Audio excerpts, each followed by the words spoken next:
Katonda waffe engalo n'omwoyo omutukuvu naye tumukubire engalo n'abaweereza ba Mukama nabo tubakubire engalo. Haleluya. Ngenda kusaba otuleko wansi naye toggwerawo nnyo kuba tugenda kusaba mu linnya lyani? Mu linnya lya Yesu. Twebaza Katonda atuleese ate era nebaza Katonda abawadde ekisa ekyokuwaguza mu nkuba. Mwekubireko mu ngalo.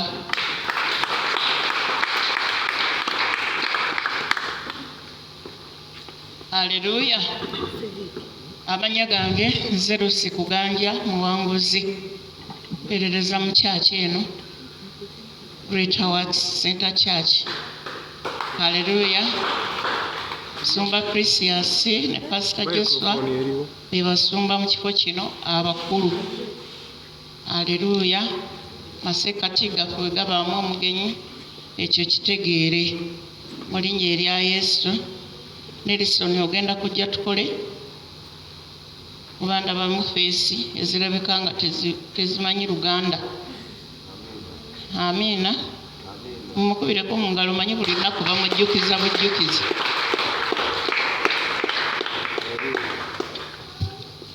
Haleluya. Twebaza nnyo Mukama nti yatulokola era tugenda kubeera balokole paka lwali tunona oba paka lwe tulimusangayo.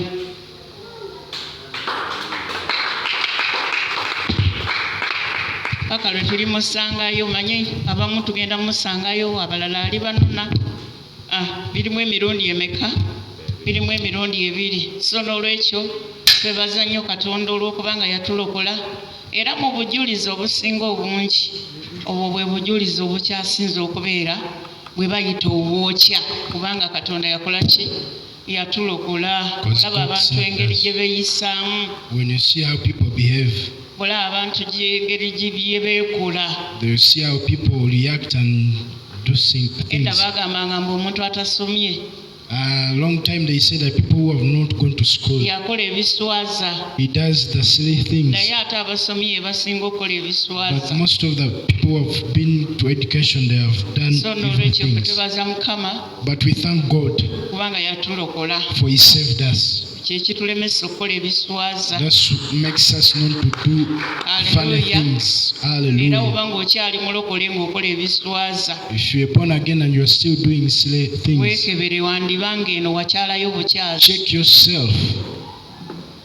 Amiina. Amen. Abalagako omukazi emukono awo ng'ali mu myaka gyange They showed a lady, she was in the age of Msumba. naye ng'ayambala gomesi n'ayingira supermarket She put on the gomeses and she goes to the supermarket nga munda ataddemu ekipale ekinene and putting on the long, ng'agenda nabba buli kimu kyonna ng'asonseka mulimu. she goes and steals all the things in the supermarket. Naye gwolwo kamera zaamulaba But the cameras saw her ne bamukwata naye ng'aludde nga buli supermarket gwe mulimu nga ye gwe mulimu and gwako. she was caught, and that was her duty, the job. Naye ng'alina n'abaana abakulu. But she had older children. Naye bwe ndamulaba kye nasooka okwebaza Mukama kuba yali mu myaka gyange. But when Msumba saw her, she thanked God because she was in her Naye age. Mukama webale kubanga wandokola osanga nange naali And she baddeeko. said that the Lord saved her. Ne she could bamukuba be like ebibi that. ku matama siga emakadde And they used to beat that lady nga tebamusaasira. and they beat her. Aleluya. Hallelujah. Tuddemu tukubire Katonda engalo Let us olw'okutulokola. appreciate the Lord for saving us. Haleluya. Hallelujah. So olwaleero Today, tugenda kuyika ku ba hijackers. we are going to learn about the hijackers. The hijackers. Nvunudde. Nze njogedde Luzungu. Naawe nvunula mu Luzungu. Tugenda kuyiga ku kwabo abawamba emikisa gyaffe. Mumukubire engalo. Haleluya. Hallelujah. famire y'abajjeje yali wano ng'etuyigiriza okulindirira. The family of JJ, they were here and teaching us to wait upon the Lord. Baaliwo okutandika ne overnight. They started with the overnight. Ne ku Sunday ne babeerawo. And even Sunday they were Nga here batuyigiriza okulindirira Mukama. teaching us to wait upon the Lord. Kubanga bwe bubaka Katonda bwe yali abatisse. Because that is the message that God gave them. Omulokole olina okweyigiriza okulinda Mukama. You, a born again Christian, you have to teach yourself how to wait Abo upon bonna the Lord. boolaba abagudde All those who have fallen down ne bafuuka bannabbi and b'obulimba they have become false prophets ne bagenda mu Illuminati and they go to the Illuminatis ne bakola byonna ebitagasa. and they do all funny things. Abawala ne beefumbiza The ladies got into marriage. baalemererwa okulinda Katonda. They failed to wait upon the Lord. Ewa Katonda waliyo okulinda. In God there is waiting upon Him. Nga bw'olaba omukazi bw'abeera olubuto. As you see a lady who is pregnant, Lw'abeera olubuto si lwazaala. when she's pregnant, she does not. Alindirira omwana n'aweza emyezi 9 She waits for the child to reach up to that n'alyoka 9 months, amuzaala. and she gives birth, Ate n'amulindirira and she waits upon paka lw'agenda ku ssomero. until when the child goes to the school, N'amulindirira and she waits upon her paka lw'agenda ku university. until she goes to the university. Bw'amala university After the university, olwo maama ne taata then the mother and the child, the ne balyoka father, batandika okulaba ku bibala by'omwana. and they begin to see the fruits of that child. Katonda waba muyambye n'afuna omulimu. If God helps that child and he gets a Naye job. okuva eno yonna ng'ali lubuto But all this when she's still pregnant, agenda alindirira paka omwana lw'asoma n'atuuka ku university n'afuna omulimu. she waits upon the child to start at the university and she gets the job. Kati ne mu Katonda bwe tutyo bwe tuli. Now even in God, that's how we are. Tulindirira Katonda. We wait upon the Lord. Katonda waffe si waakaggwerawo. Our God is not of the first things. Katonda waffe waakulindirira. Our God is a God Kubanga who, aba akukolamu omulimu. because He's working inside you. Kubanga ffenna Katonda yatuteekako obuweereza. We are all loving the ministry, the calling upon Alina our gy'agenda lives. okukutuma oweereze. He's going to send you somewhere and you minister. Naye ayagala asooka akutendeke bulungi. But He first trains you very well. Akuggyemu agayisa agabi gonna. And He removes all the bad habits from you. Akuggyemu omululu gwa And ssente. remove all the greediness in you. Bw'oba musajja akuggyemu omululu gw'obwenzi. He takes away that greed of fornication, Oleme kwenda kubaweereza. that you may not fornicate on the ministers. Bw'oba mukyala If you are a lady, naawe ayagala akuggyemu obujja. He wants to remove that envy in you. Kubanga ajja kuwa omusajja nga musumba. Because He will give you a man who is a pastor. Omusajja ng'alina okansolinga abakazi He will n'abasajja. give you a man who will counsel women and men. Naye bw'owulira emirembe nga bba waakansolinga abasajja bokka. When you feel peace when your husband counsels only men. Bw'akansolinga abakazi ng'olwana. When the man counsels the women, you feel bad. Kati ebyo byonna Katonda aba ayagala abikuggyemu. All those things God wants to take them out of us. Bw'obeera mu kyalo oyagala omwami aleete birungi byokka. If you are a lady, you want only the man to bring only good things. Toyagala kugumiikirizaako b'omwami alina ssente oba talina. You don't want to wait upon this man whether he's having good things or not. Aba ayagala kukolamu omulimu. He's working inside you. Naye ffe abasinga tudduka mu kanisa nga tuli ku drip. But most of us run away from church when we are on drip. Abalala nga tukyalinako oxygen. Some of us when we are still even on oxygen. N'ogenda n'ogaa nabbi gundi And you go to the prophet. ali mu kibuga He's in the city. ku Sheratoni. He's at Sheraton. Mwena mujje You also come. buli ayagala okumulaba Whoever wants to see him. mitwalo 5. 50,000. Tojja kusigaza kikuluma. You will not remain with your sickness. Naye oyo tabeera Katonda. But if it is not God, Katonda waffe wa step by step. our God is a God of step by Era step. kubuulira gwe mulokole gwe. I'm telling you, born again. Bw'oba obadde olowooza nti Katonda wakaggweerawo nti akuweerawo, If you are thinking that God is just a God who gives you things, si bw'ali bw'ali. it's not like that. Aleluya. Hallelujah. Amala kutendeka. He first trains you.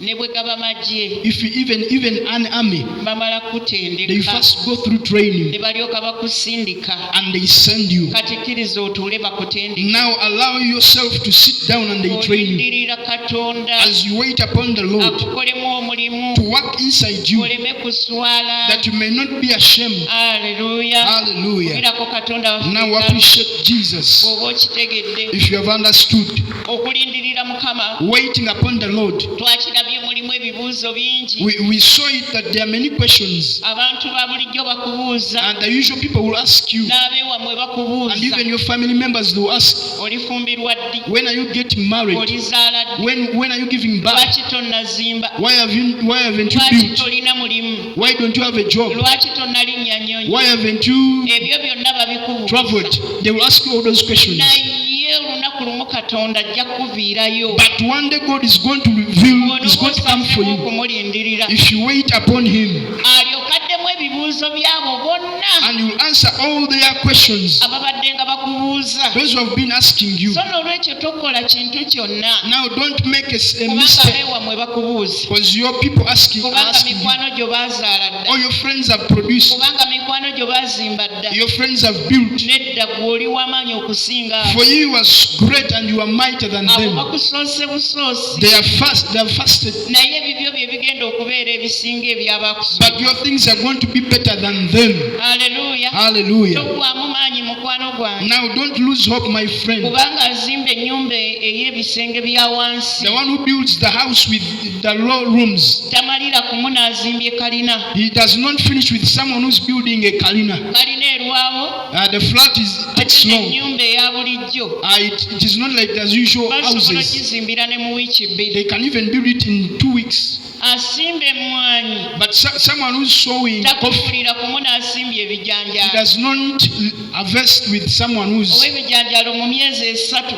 the one who harvesting beans in 3 months. Aba ali mu kulya. He will be eating. Naye ow'emmwanyi. But the one who of Ndowooza coffee, emyaka ng'esatu. he will take like 3 years Nga tannaba kulabayo kantu konna. minus seeing anything. Naye emmwanyi ezo bwe zimala ne But ziteekako. those coffee, when they ripe, Buli mwaka zimuwa amagoba. every year they give him Buli profits. mwaka zimuwa amagoba. Every year they give him profits. Naye ow'ebijanjaalo yamazaawo dda. But you, the beans, you are left with nothing. Yakusooka. But yet is the one who Kati njagala harvested. kunyenyeza oyo. Now knock your neighbor Omugambe. and tell him, Oyagala kusimba mmwanyi do you oba want to grow bijanjaalo? coffee or beans? Mugambe. Tell him, Oyagala bijanjaalo oba mmwanyi? do you want beans or coffee? Kaakati bw'oba oyagala mmwanyi, If you want coffee, olina okulindirira. you have to wait. Olina okukola ki? You have to wait. Okulindirira. You have to wait. Abantu abagenda okukola ebinene People who are going to do greater things, era Mukama bagenda okukozesa ebinene. even the people God is going to use great Training gye things. bayitamu eba mpanvu. The training they go through is very Naye long. bw'emala n'eggwako bw'eti, But after that training, munnange buli omu agenda kwewuunya. everyone will be amazed of you. Haleluya. Hallelujah. Ngero Proverbs 10:22 10:22. egamba Katonda waffe It says, tagaba mukisa buliko buyinike. our God does not give the blessing Katonda with sorrow. tayagala kuwa mukisa God does not want to give you the blessing olwaleero today, ate enkyo biggweewo. and tomorrow you don't see that blessing. Ayagala kuwa omukisa ogutambuliremu paka lw'oliva mu nsi eno. He wants to give you the blessing that you will stay long and long and you walk into that blessing for years. Musumba Tomu yatera okugamba Pastor Tom normally says mbw'abamu bafuna omukisa that some of them get blessings najja naawe and they obujulizi come and testify n'agamba praise God nafumbiddwa. and they say that praise the Lord, I'm married now. Ate bwe wayitawo omwaka gumu praise God nanobye. And after 1 year they come and they testify and they say that Haleluya. I've divorced. Oyo Hallelujah. taba Katonda. That is not God. Katonda waffe agaba omukisa ogutaliiko buyinike. Our God gives a blessing without sorrow. Era ky'oba owulira ng'abensi bagamba That's why you hear the world people say nti Katonda ng'agabanga mulalu. that God gives.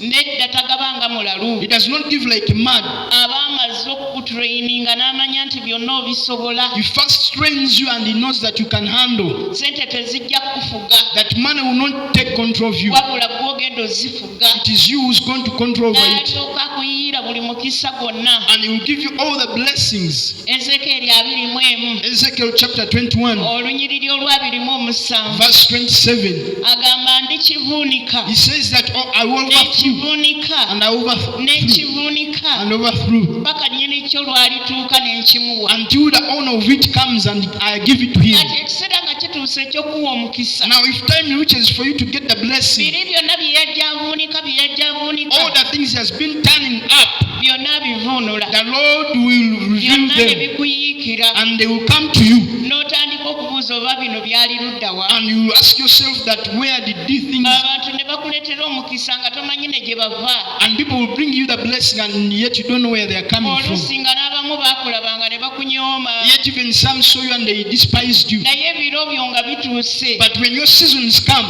katonda ababuza emirembe God will make them not sleep. ng'awulira alina okusitula ennyumba eyagikuwe And when they feel that they have to give you that house, alina okukwata ebyapa abikuwe they have to get those land titles, alina okukwata amamotoka agakuwe they have to get those cars and they give them to you. kubanga omaliriza koosi Because you y'okulindirira have finished the course of waiting upon the Lord. kubira katonda Now appreciate God with a mighty hand clap.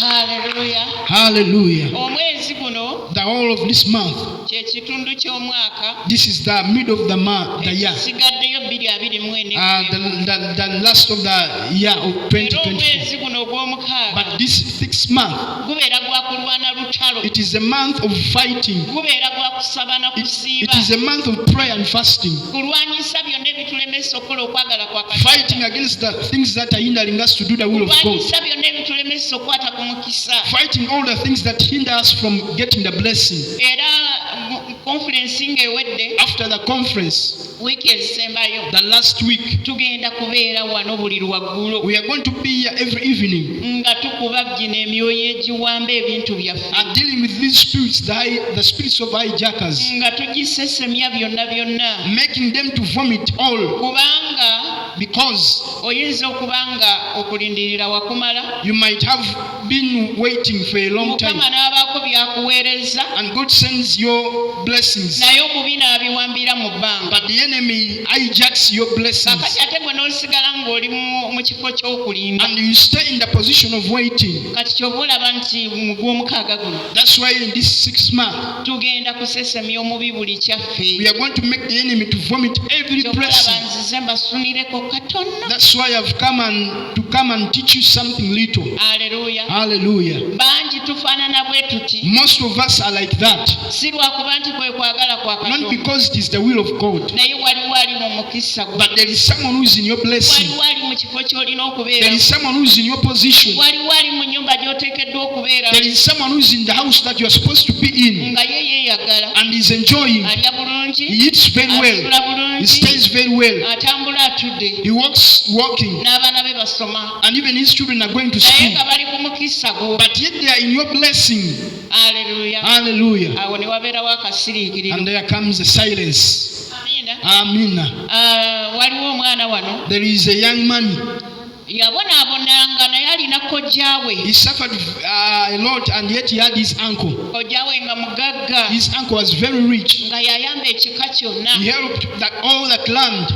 njagala okubuulira mukwano gwange I want to tell you, brethren, tunula mu famire yewammwe look at your family. bayinza obutaba bonna They might not be all, naye bw'olaba omuntu nga mugagga omu bw'ati mu kika but when you see someone is richer in the old land, mwenna buli lwe mufuna ekizibu gye mugenda and all when you get the problem, you run to him. osooka nga ne weebuuza ku mukama You first ask God, kubanga bamanyi okubba emikisa gy'abantu b'ekika gyonna because most of them normally steal the blessings of all that land, ne bagyeddiza and they take them all, n'abeera nga yafuga mu byensimbi and they be like, oh, they are reigning in the nga finances, mulina kubeera nga mufukaamirira ye and you have to bow down before him. naye munange kiruma nnyo It is very painful okubanga omukisa ogugwo when your blessing gw'ofukaamirira and you kneel kyokola down. bayibuli ega nti abantu bange babuze That's why the Bible says my people have perished. okugulu okumanya They lack knowledge because the olokole yayaniranga nnyo okumanya born again Christian desire to know God. twali mu kusaba wano They were in prayer one day, nga tusaba era nga tusesemya abantu ebyaffe praying and making people to vomit our ne blessings. tusaba And we prayed, ne tusaba and we prayed, omwana agenda okulaba mu kusaba and someone saw in prayer.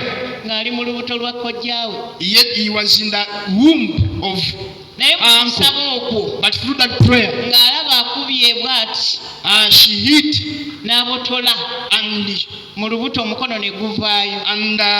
the hand went through the womb. Kati bwe yamala okutubuulira After telling them, ne tweyongera ne tusaba, and they prayed again, tweyongera ne tusaba, and they continued in prayer. omwoyo omutukuvu n'atuwa ekyokukola, And the Holy Spirit gave them the instruction to ne do. tulinnya ne tugenda e And they Kasese. went and they went to Kasese. Omwana n'amugamba kojja And they told Koja, njagala gendako Kasese. I want to go to Kasese. Yali akolawo mu poliisi. She was working with the police. N'amugamba tewali buzibu mugende, And they say that you go, there's no problem. nga tamanyi nti asindika bayeekera. Yet he was sending the army. Tulyoka tugenda ne tumenya ne tukutula ne tusimbula They went and uprooted and destroyed.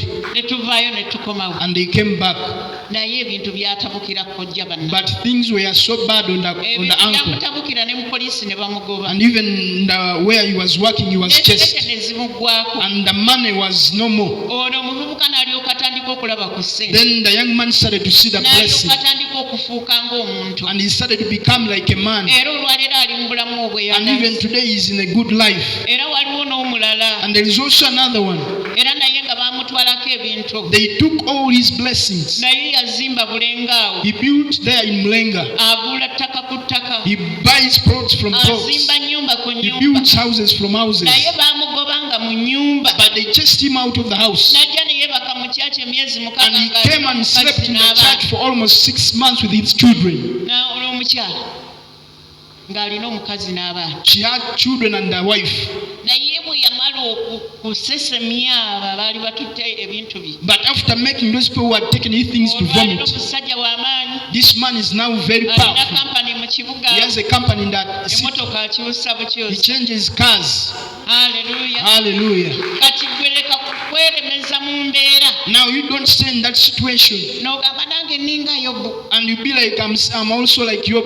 Mukama ampisaawo awo. God is making you to go through. Kituufu oyinza okuba nga Yobu. You might be like Job. Naye sooka okinoonyerezeeko But ddala first- Katonda akuyisa mu mbeera First, search out whether God is making you to go through the situation, oba waliwo ali emabega waakyo. or there is someone who is on it. Haleluya. Hallelujah. Bw'osoma Danyeri essula ey'ekkumi When you read Daniel chapter 10, okuva ku lunyiriri olw'ekkumi n'olumu, from verses 11, Bayibuli egamba Danyeri n'ayingira mu kusiiba the Bible says that Daniel entered into prayer and ennaku fasting 21 for 21 days.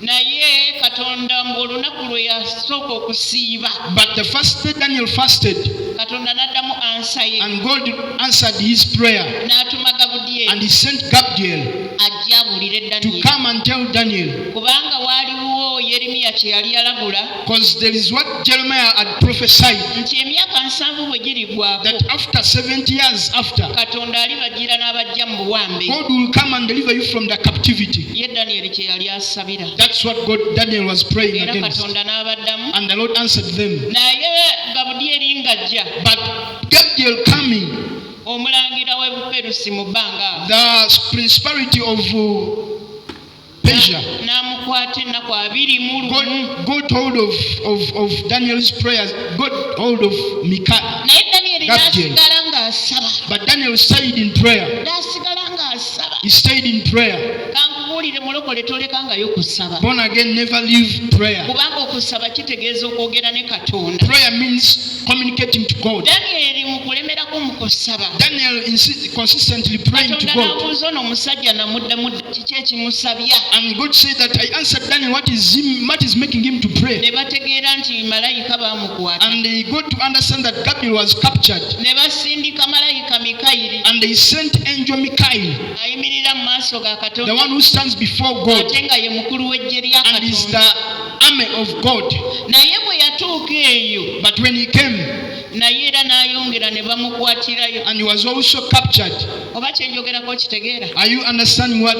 Mikayiri ye mukulu w'eggye lya Katonda. Michael is the archangel of the armies. Agenze eri mu Baperusi He went to the Persia gye baakwatira Gabudyeri. where Gabriel was captured. Naye yalina okulwanira okumala ennaku 21 He had also to fast for almost 21 days. naye nga yalituuse butuusi naga kale mumute. He would have come and said that you leave him. Naye si bwe kyali It wasn't like that. kitegeeza n'abo abalangira b'obuperusi It means even ab'omu bbanga abo those principalities in the heavenly places, balina amaanyi. they have power. So oluvannyuma ennyo n'awangula, Afterwards he won, Gabudyeri n'ajja and Gabriel came n'aleeta obubaka. and brought the message. Kaakati teebereza baba bakwata bali abava eri Katonda. If they got hold of those men, the angels who come from God, Naye ate ggwe what about you? Mukama yeebazibwe. Praise the Lord. Ky'okolaba olina okusaba, That's why you have to pray. ky'okolaba olina okulwana, You have to fight, ate ng'oli mutukuvu. and yet you are righteous. Aleluya. Hallelujah. Kubanga ojja gamba nnindirira Because Katonda, you say that you are waiting upon naye God, ng'ebintu byo baabiwamba, and they got hold of your ate things, ng'okubiggyayo si kwa Katonda, and it is not of God to remove them. okubiggyayo kukwo. It is of your benefit. Bayibuli egamba The Bible says kiraba nkuwadde obuyinza that I've given you authority. mu Luka 10:19. In Luke chapter 10:19, Kitegeeza waba yakuwa if he obuyinza, has given you authority, ebyo ebintu bye baawamba, all those things that they gwe wenyini captured, gw'olina okusaba it is you by ebintu byo yourself, biveeyo, and you bring them kubanga down olina obuyinza. because you have the authority. Bamalayika ba Katonda, The angels of God, Beebulaniya 14 Hebrews egamba 1:14, nti gy'emyoyo gye tutuma, they are the ministering spirits. bamalayika bakulindirira obatume They are waiting for you to send them, bagende bakuggyireyo ebintu ebyo. for you to remove your blessings. Bw'oba tobatumye tebajja kukola. If you don't send them, they will not work. Waliwo omukyala eyafaako n'agenda mu ggulu, There is a lady that died and went to the heaven. yagamba nti bamalayika bali eyo, He said that angels are there,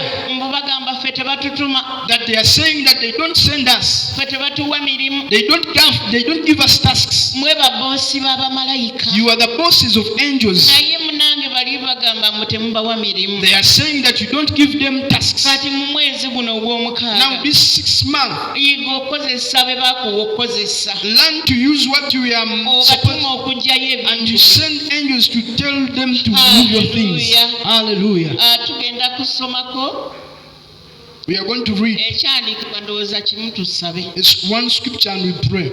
naye gw'alinawo wandiika. Someone who has where to write. Wandiika Ezeekeri 20:27 Ezekiel chapter 21 verse 27. ne Danyeri 10 Daniel chapter 10 okuva ku lw'ekkumi paka 14, from 10 up to 14. naye osobola ozisoma zonna. You can also read them all. Ne Lubereberye 26. Then Genesis 16. Isaaka Isaac, kitaawe yaleka amusimidde enzizi, his father dug wells for him, naye ng'abalabe bazizibikira, but the enemies were blocking the wells. nga buli lwasima baluzibikira, Whenever he could reblock them, they were blocking naye them. yalemerako paka lwe yabawangula. But he remained on until he overcame them. Enzizi zitegeeza omukisa. The wells mean blessing. Aleluya. Hallelujah. Ti buli mukisa gwonna gwe wandifunye That every blessing that is supposed omulaba to be yours, agukubako the enemy takes it oba away n'aguziyiza and he blocks it away, n'agulemesa okujja and gy'oli. you don't get that blessing to come to you. Bassekabaka First Kings, essuula esooka, First Kings chapter 1 okuva ku lusooka from 1 n'osoma n'omalako. until to the end. Dawudi bwe yazaala omwana mu Besuseba, When David gave birth into Bathsheba, oli gwe yafuna mu bwenzi, the one she got in funny question, Dawudi yayagala nnyo omwana oyo abeerewo, David loved that son to be there, naye Katonda n'amutta, but the Lord killed the son. naye n'amuwa ekisuubizo, But God gave him a promise, n'amugamba nti omwana gw'aliddamu and okuzaala he told him the next son that he will give birth, gwe bayita Sulemaani, the one they call Solomon, yagenda okukusikira. will be the one to inherit you. So ekyo ne kibeera nga kimanyiddwa, And it was well known, nga ne mukazi we akimanyi. and his wife knew it. Naye Dawudi bwe yatuuka okukaddiwa ng'akaddiye nnyo, But when David was so old, omwana omusebo n'agenda ne yeeteeka ku bwakabaka. one of the sons came and took the kingdom, Atali Sulemaani, who is not Solomon. Katonda yennyini nga yagamba Sulemaani yalituula ku ntebe. And yet God said that it is Solomon who will sit on the throne. Ekicupuli ne kijja kibba entebe And the y'omwana. fake one came and stole to steal Naye the throne. Mukama teyakiganya. But praise be to God that N'abaako omusajja nabbi gwe God yakozesa. never permitted, and he allowed the prophet. Sulemaani ne bamutuuza ku ntebe. And Solomon sat on the Be throne. bayita bayita ababbi b'amagenda, And those are the people we call the hijackers. bayita ababbi b'omukisa. The people who take the blessing. Nkugambye ofaanana bw'otyo lwakuba waliwo yabba omukisa You are like that because someone stole your blessing. lwakuba waliwo ali mu magenda go, Because someone is in your destiny. ate nga naawe teweerwanako. And you are seated on yourself, you don't pray, you don't fast. nabirekera Mukama, And you say that I left all those things to God. naye nga ne Mukama agamba nakuwa obuyinza God tells you that I've given you authority. n'ebisimuluzo ne mbikuwa. And I've even given the keys. Kati waliwo abooza ate bye biriwo ebisimuluzo. And you are asking yourself where the Naye keys. Matayo 18:18 But Matthew chapter 18:18, agamba nti ky'olisimulula ku nsi ne mu ggulu nga kikola kitya? he says that whatever you release from heaven, I will give it to you. Ebyo bye bisumuluzo by'olina. Those are the keys you have. Oteekwa okuddayo mu buyinza Katonda bwe yakuwa. You have to go back to the authority that God gave you. Lubereberye Genesis 1:26 1:26. egamba yatuwa obuyinza okufuga eby'oku nsi He byonna. says that he gave us authority, Naye dominion, olw'okuba wagaana okukkiriza obuyinza obwo, but you have not believed that authority. kati eby'omu nsi bye bifuga ggwe. That's why the world things are ruling Naye over olina you. okusabanga ennyo Katonda. You have to pray Lord to God, Ogambe Mukama nzizaayo mu buyinza. and you tell him that take me back to that authority. Naye okimanyidde ddala nti olina okubeera nga weetereezezza. But you must be knowing that you have made yourself well, Otambula bulungi nga Katonda bw'ayagala. and you are walking right before God. Haleluya. Hallelujah. So tulabye nti nno ono omwana wa Dawudi Sulemaani Solomon, the son of David, baali bamubbyeko entebe. they had taken away the throne from him. Abamu kunoonyeza na mirimu gyabula. Some of you have searched for jobs and you have failed. Naye eriyali ery'entebe yeetooloola bwetooloozi. But someone is in your job, is seated on the chair rotating. Essi zimufuuwa. The ACs are giving him good air. Ng'omulimu ogwo gwandibadde gugwo. And yet that job is supposed to be Naye yours. olw'okuba gwe tofaayo kusaba, Because you don't mind in prayer. tofaayo kulwana, You don't mind about fast bali mu ntebe fighting. yo gw'olya bukungu. Now they are seated into your job. Amiina. Amina. Ennine Eseza 6. Then Esther chapter 6. Ojja gisoma yonna. You read all Esther, that chapter. Omusajja Molodokayi We see Mordecai. ye yali alina okubeera mu ntebe ya Kamani, He was the one to be in the seat of Haman. naye Kamani ne yeewaŋŋamyamu. But Haman changed the things. Kamani n'ajooga nnyo Molodokayi, And Haman despised Mordecai. amujooga naye ng'ali mu byalibadde ebibye. He was in his things. Olw'okuba nti nno Molodokayi Because Mordecai, alina engeri gye yataasaamu kabaka nga he baagala saved okutta. the king when they wanted to kill him. Haleluya. Hallelujah. Kati kye baaliwadde ye Now what was supposed to be given to ne Mordecai, bakiwa Kamani. they gave it to Haman. Kamani n'ayagala n'okutta And Molodokayi. even Haman wanted to kill Mordecai. Naye olunaku lumu Katonda yalemesa omusajja ono okufuna otulo kabaka. But one day God hindered the king not to sleep. Mbu ne bamuleetera ebivuga n'abigaana. And they brought him the tambourines to hear. Ne bamuleetera ebyokulya n'abigaana. They brought even the food for him to eat. The eats. N'agamba nti mumpe ebitabo by'okujjukira. And he said that give me the books of remembrance. Agenda okebera mu bitabo. And he checked into the books of remembrance. Molodokayi yalabula. That which was Mordecai who was prophet, who N'abuuza said, nti ono omusajja baamuwaaki. and he was asking what was given to Ne Mordecai. bagamba tewali. And they said nothing. Naye aba ali mu nnyumba omwo nga yerowooza. He was in the house thinking, the king. Kamani azze okusaba kabaka When Haman had come to ask for the king amukkirize to allow him atte Molodokayi. to kill Mordecai. Ati ono n'agamba ani ali eyo ebweru. And the king said, who is outside, outside in the courtyard? Kamani n'agamba nze. And Haman said, I'm the one. N'amugamba jangu. And told him, come. N'amugamba wamma Kamani. And he said to him, come on. Omusajja kabaka gw'asanyukira. The one the king delights in. Ayinza kukolebwa atya? What can they give him? Bayibuli egamba. The Bible says. Mbu Kamani yalowooza bagamba ye. And Haman thought that they were thinking about him. Nti kabaka gw'asanyukira. That the king delights in Haman. N'amugamba. And the king said, Kabaka gw'asanyukira. the one the king delights in. Bamwambaza ebyambalo bya kabaka byennyini. They give him the robe of the king. Ne bamwambaza n'engule. And they give him the Ne crown. bamukwasa n'omuggo. Even they give him the stick. Ne ne bamutuuza ku mbalaasi and they make him to sit on the horse, ne bamutambuza ekibuga and they kyonna make him to move around the city, the whole city, nga balangirira declaring nti ono ye musajja kabaka gw'asanyusa. that this is the one the king delights himself in. N'amugamba oo And he said yes, wamma kirungi, it is very good. kati ebyo byonna nga bw'obyogedde And the king said that now you have spoken all those things, gwe kennyini you yourself genda obikolere Molodokaayi go and do all those things to Mordecai, ate omutambuze mu kibuga and you make him to go around nga the city mulangirira nti ono ye musajja kabaka gwakola ki. and saying that this is the one the king delights himself in. Haleluya. Hallelujah. Kitegedde kikubira Yesu mu ngalo. Abalabe baffe ekyo kibagwanira. That's what deserves our enemies. Bw'omanya engeri gy'obonaabona Do you know how much you suffer n'obulamu obw'okukkiriza with the life of faith, n'okuswazibwa with the shame, n'okuserekererwa with even laughter? ng'oli ali mu bintu by'omwatudde Yet someone is seated in nga those things, bakulaba ng'eyalemwa and they see you as a wayona failure. sukulu fiizi They see you w'abazadde as someone who spoiled the school naye fees. nga waliwo omulabe. Yet there is an enemy. So bw'atyo Kamani That's how Haman. bwe yawangulwa That's how they overcame Haman. ne ku kitindiro kye yali ayagala okuteekako And Molodokaayi even the girl he wanted to put ate ye Mordecai, gwe baakomererako. I was the one put instead. Haleluya. Hallelujah. Kaakati buli yenna abadde yakwata ekikyo Everyone was hold of your omwezi things. guno ogw'omukaaga This 6th month, ajja kubeera nga Kamani. you will be like Haman. Haleluya. Hallelujah. So batusomere bassekabaka Let's read 1 Kings essula esooka manya essula eyokusatu chapter kuva ku 3 lunyiriri olw'16 from verses 16. asoma bambi yangu yaako The one who is reading, read fast. ebyo ojja kubisoma You read all those scriptures ate obisabiremu. and you pray in them. guno omwezi toguzanyiramu. This month, don't pray along with it.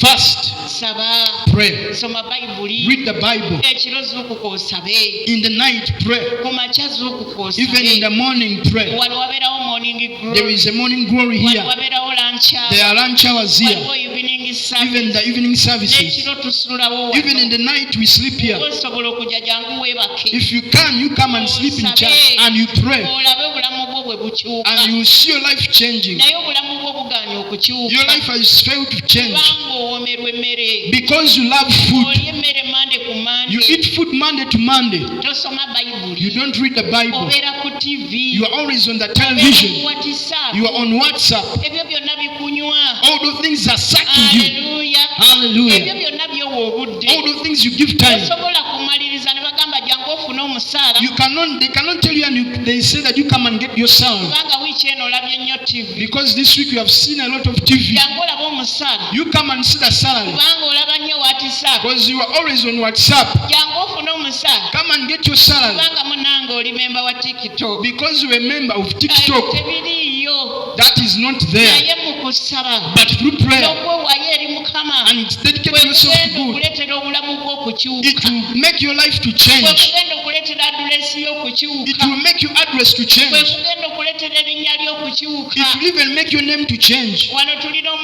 omuwala There is a lady here. yawa obujulizi juzi She gave a testimony n'agamba nebaza Mukama and she said that I thank God kubanga yakyusa erinnya that lyange. she changed my name. Kaakati bwe toyagala Katonda akyusa erinnya Don't lyo, you want God to change your name ofuuke Jeni Ategeka, and you become Jenny Ategeka ofuuke Pulosi Kaddu, and you become Prosikadu ofuuke Nolini Otabongo. and you become Norin Otabong? Haleluya. Hallelujah. Ebyo byonna biva mu kusaba. All those things come through prayer. Abalokole buli kye twetaaga kiri ku maviivi. Born again is everything we need that Ebyo they're on knees. byobeeramu nga okuba olwali Those groups who are in gossiping, tebirina kye bigenda they kwongera are not going to add anything to you, wabula okubeera feeriya. and you'll be a failure. obudde bwo bumale mu maaso ga Katonda. You come and spend your time in the presence. Oba okyatudde mu katebe ako, If you are still seated in that chair tonnaba kutandika kuweereza and you Katonda, haven't begun to serve God, ekiseera kituuse okaveemu. time has come and you leave that chair Okuweereza. and you start serving God. Haleluya. Hallelujah. Kubirako omwoyo omutukuvu. Now appreciate the Holy Spirit.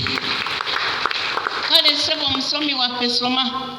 Abasekabaka ekisooka sura 3:16. Otyo omusomi yabadde ki leero? Musomi mulwadde. kale yanguye.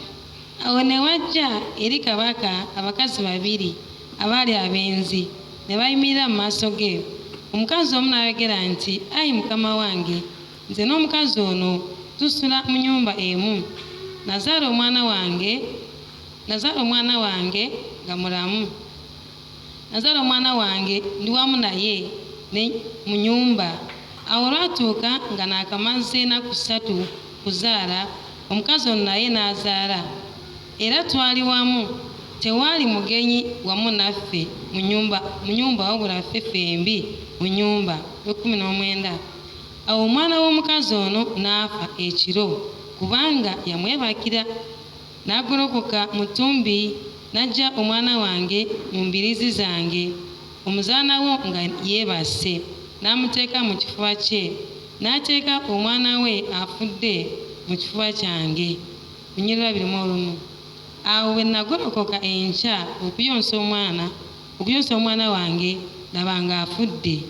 Naye bwe nakifumiitiriza enkya, laba nga si ye mwana wange gwe nazaala. 22. Omukazi omulala n'ayogera nti, nedda, naye omulamu ye mwana wange, n'omufu ye mwana wo. N'ono n'ayogera nti, nedda, naye omufu ye mwana wo, n'omulamu ye mwana wange. Bwe batyo bwe baayogera mu maaso ga kabaka. 23. Awo kabaka n'ayogera nti, omu ayogere nti, ono omulamu ye mwana wange, n'omufu.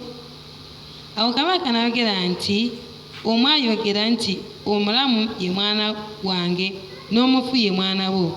Munne n'ayogera nti, nedda, naye omufu ye mwana wange, n'omulamu omufu ye mwana wange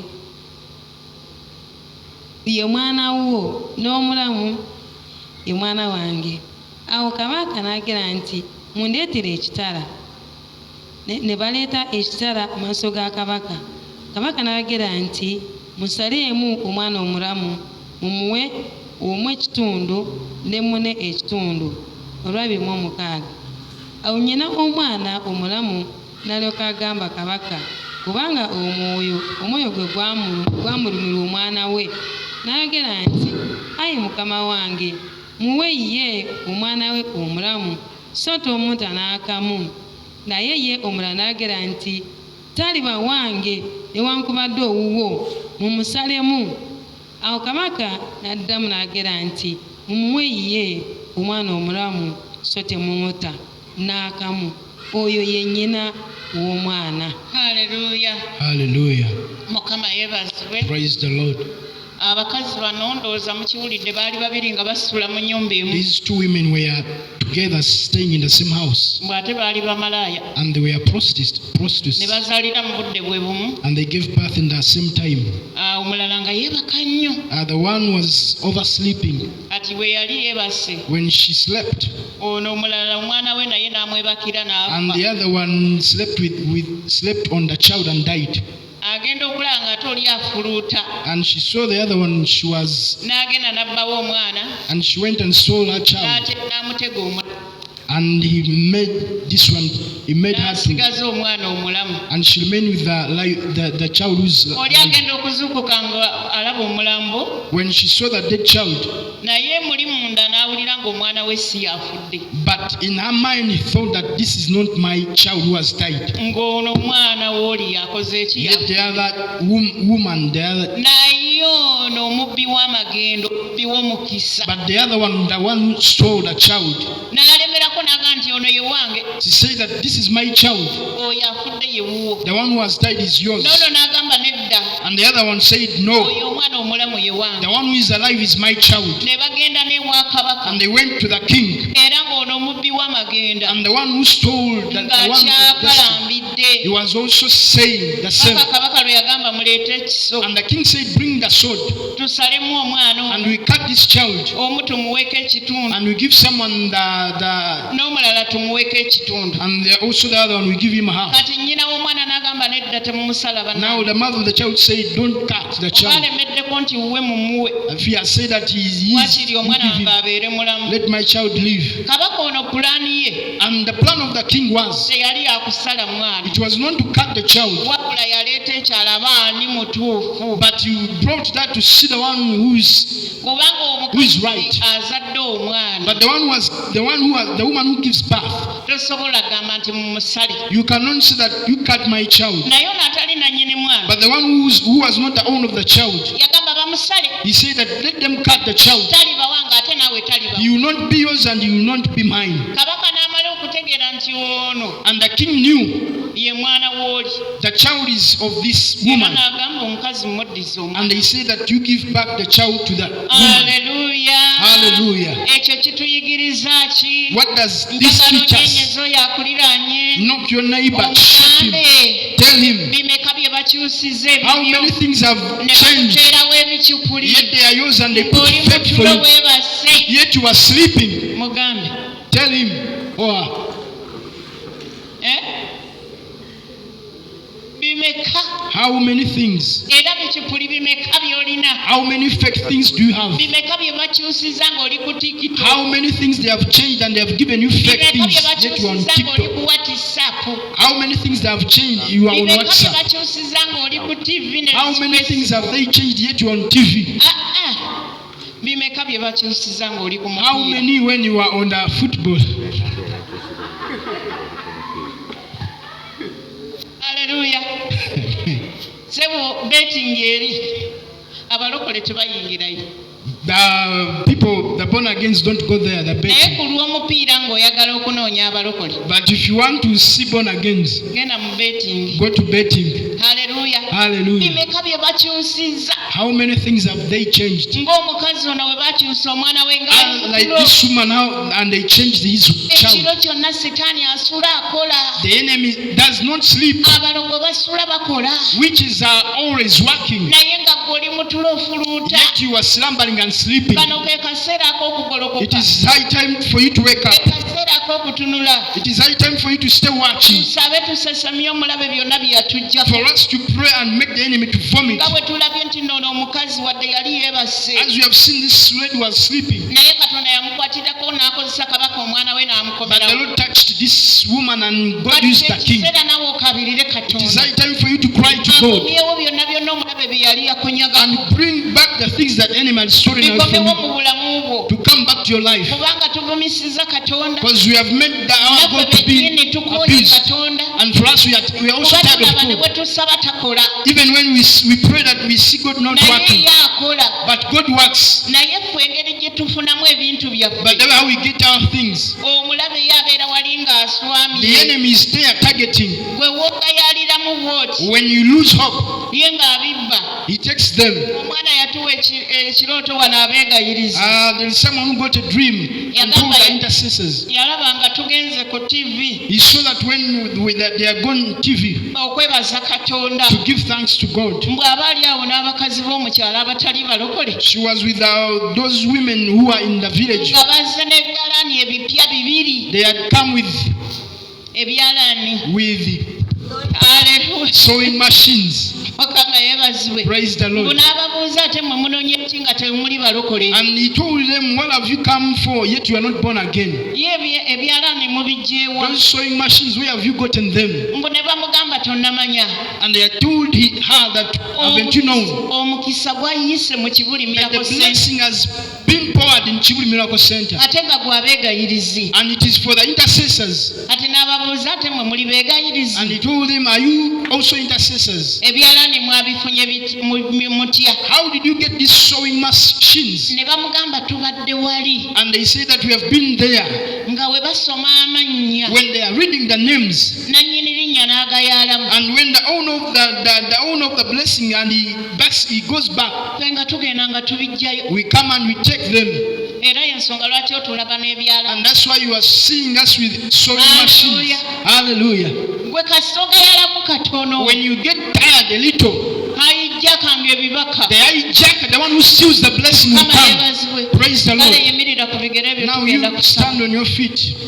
Hallelujah. Hallelujah. Tugenda kusaba We are going to pray. naye okusooka tugenda sooka twendenyeko maaso ga But we are going Mukama to first repent before God wonna we twagayaala. where we have backslided. Hallelujah. Hallelujah. Katuyite Charles ajja tutwale mu kusaba okwo mu linnya Let's lya welcome Yesu. Charles and take us in that prayer.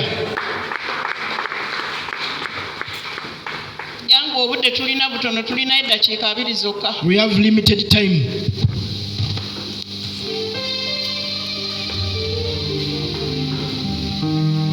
Amen.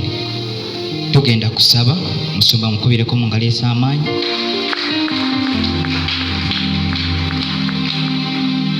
Ekigambo kiwulidde, genda sooka kwebazaako Mukama kuli ekigambo ky'owulidde. Dini twenenye, dini tulumbe omubi ebyaffe alina kubisesema olwaleero.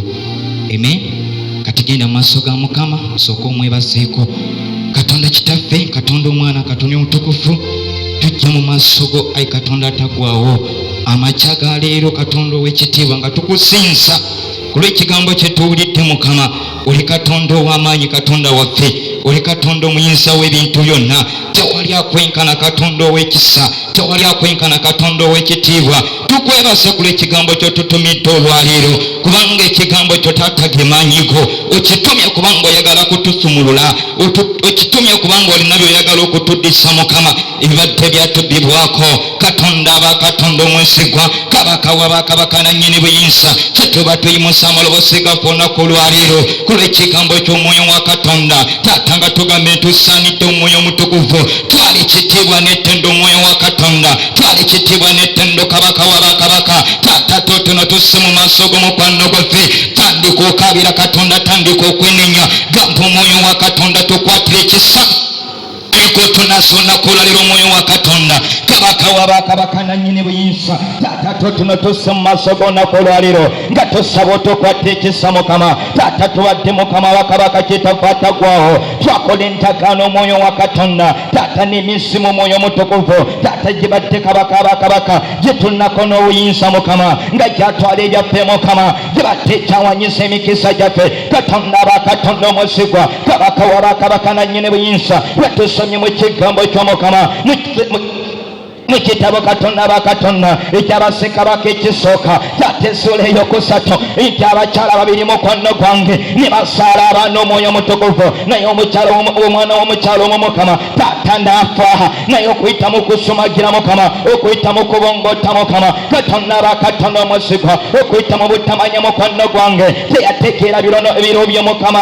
Taata ne bimuyitako mukwano gwange. Taata oli omukyala n'asokoka, Taata n'awanyisa omwana we Mukama, n'awanyisa omukisa gwe Mukama. Naffe Taata ebyaffe mukwano gwaffe bibadde byawanyisibwa, eby'omukyala omukwano gwange bibadde byawanyisibwa, naye wulira eddoboozi ly'omukyala akokaabirira, wulira eddoboozi ly'omuvubuka oyo akokaabirira. Taata olunaku olwaleero omukwano gwaffe leka otukwate ekisa Mukama, leka otunasa omwoyo wa Katonda, Katonda w'ekisa ekingi. Taata totuna tussa mu maaso g'omukwano gwaffe abankayimusa eddoboozi lyo, wulira nk'okaabira Katonda, wulira nk'okaabirira Mukama. Mukampa omwoyo wa Katonda, tuwadde tetusaba Mukama, tuwadde tetusiiba mukwano gwaffe, ebyaffe ne bitubbibwako Mukama. Katonda aba Katonda omwesigwa, Kabaka w'abakabaka kitange. Tusomye mu kigambo kyo Taata mu Danyeri essula ey'ekumi Mukama, olunyiri lw'ekumi-na-bbiri mukwano gwange. Katonda aba Katonda omwesigwa, Danyeri Taata natandika okusaba, Taata n'okusiiba mukwano gwange. Katonda aba Katonda omwesigwa, ng'ayegayirira,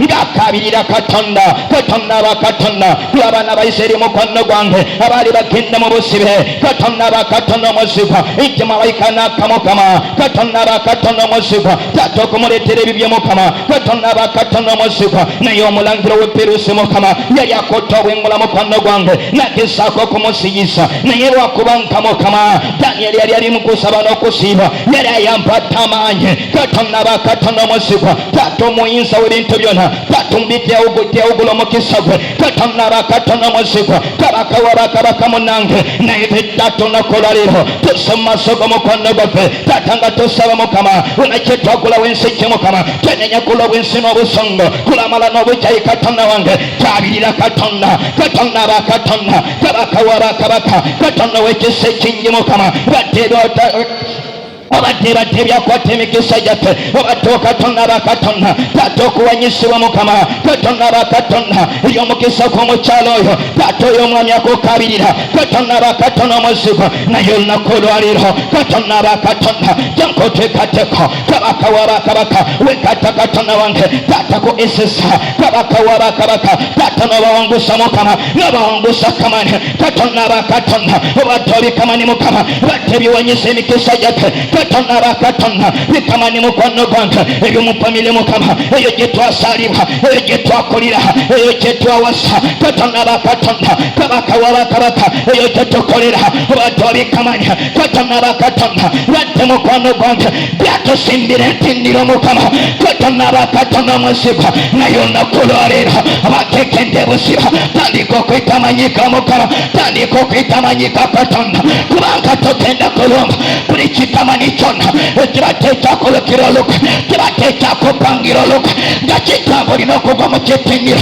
ekitindiro ekyobwavu ekyobutafumbirwa ekyobutaweresa katonda ekyobutatenda wala naye olunaku lwaleero katonda bakatonda tatanga bwoli omulamu kabaka wabakabaka owangusa mulotokaya katonda bakatonda owangusa danyeri nakutuusa olwaleero mukama wabakabaka katonda wange katonda wekisa ekinga kyalira omusajja oyo kyalira omuwala oyo mukama katonda bakatonda kabaka wabakabaka omugyeyo mu mikono gya kamani kamani omukika kamani wewaabwe eyo kyeyasalibwa eyo kyeyakulira eyo kyakolera katonda bakatonda ekyo kikamani mukama kyakwata emikisa gyaffe kyakwata ebyobugaga kyakwata ebyobugaga kyakwata ebyobugaga ebyomuwala oyo ebyomukyalo oyo naye olwaleero tuyita amanyiko liyita amanyika mukama liyita amanyika katonda kabaka wabakabaka mukama twekaddeko olwaleero twekaddeko mukama katonda bakatonda mukyawero mukama tutakikeena katonda bakatonda tatatukyeka kabaka wabakabaka kabaka wabakabaka tata omwoyo wa katonda byona mukama tamanira batatesesa kyekoli atesesa eryomwoyo gwo atesesa eryobutumba bwo atesesa eryomwami wo atesesa eryomulimu gwo oyo kamani abakemolombe lombalombalomba kubamugolongolomba kamani oyo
nalo bibawanyisa omukisa bibawanyisa amagenda nayona golorera buli kwaso yona yakopibwako buli solutaye yakotwalibwako waliwo amanyika mukama katonda bakatonda lwabekisa kinaba waliwo omwoyo wa katonda luyakokotola kundakaneyo kama nijeokolera jewakola nabalokobe wange jewakola netatawo atenga musanyisi lomba lumbenda kanesi izo sakamani lumbenda kanesi izo sakamani yali mukando yakolenda kana niiluminati nakuwayo naye rero tuwanakotamba tutatekazira wawokatonda wawokabaka wabakabaka katonda bakatondamba katonda wekiseti ulakosindakota ulakokabakota katonda kolorera birakone kucayo birakone mucalamukana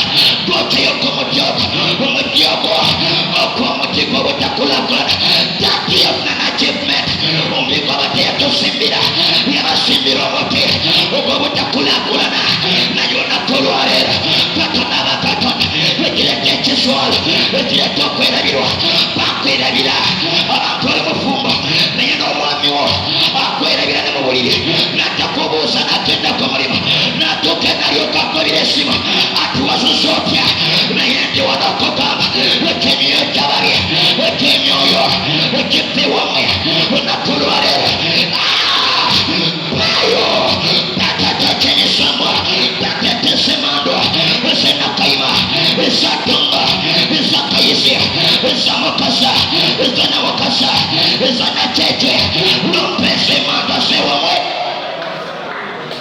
abantu esirombe masakatalamakooyandererere katonda bakatonda wekisetinga lakotujjayo nakulwalera tujjayo mu mbuga za kamani tujjayo mu mbuga z'abalogo tujjayo mu mbuga z'abafuyi b'emmende tujjayo mu mbuga z'abahaggale tujjayo omwoyo wa katonda masakatalandererere rakatalamakoosetererere katonda wekisetinga beako ne kujjayo jayo mukisago bayibiro ganetugamba katonda bakatonda waliwo ensinzizo zibatesa sirikira zibatesa sirikira naneyajewane rakosekererererererere rakosekerererererere.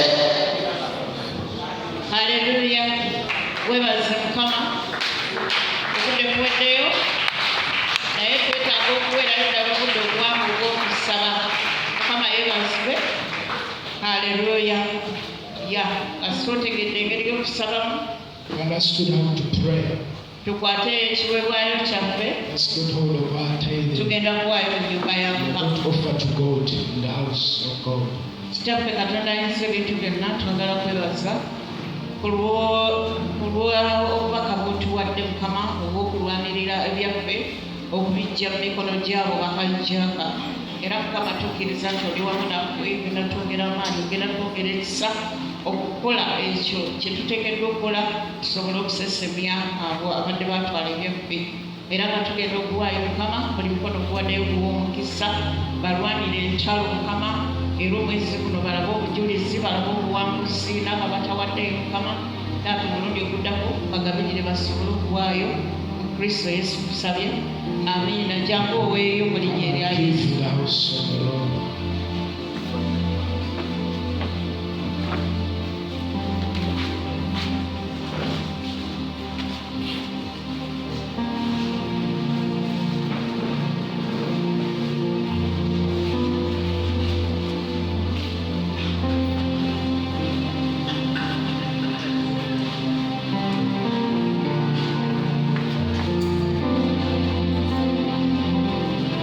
Tusooke tutuleko katono.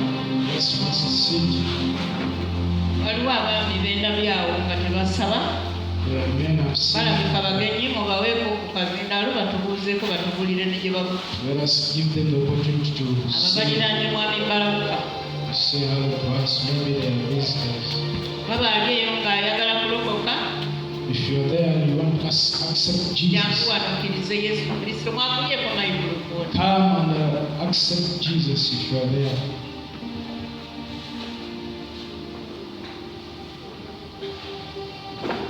Haleluya. Katonda yebazibwe. Amanya gange nze Nsamba Sula. I came from Soroti. Last week I was here. I'm a security guard. I'm also a driver. Nalokoka. I fellowship in PAG Church, Soroti Main.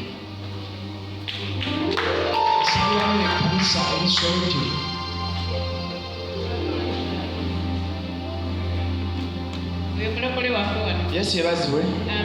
Bambe batamanyize kati no wiki yakunanga ndi wano.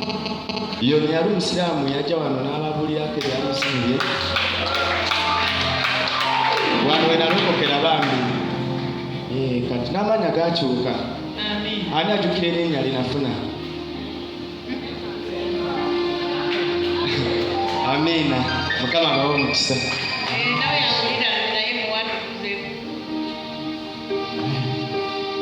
Praise God. I'm born again. I've been here since when this church was called. But because of job, I keep on moving place to place. That's why sometimes you don't see me. But I'm now. May God bless you.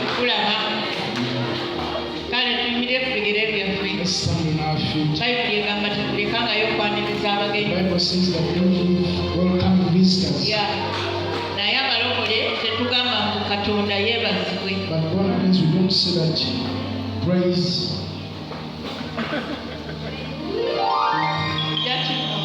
Praise the Lord. We don't say that God praise. We say praise be to Jesus. When you say God praise, it is a sign that you haven't got born again.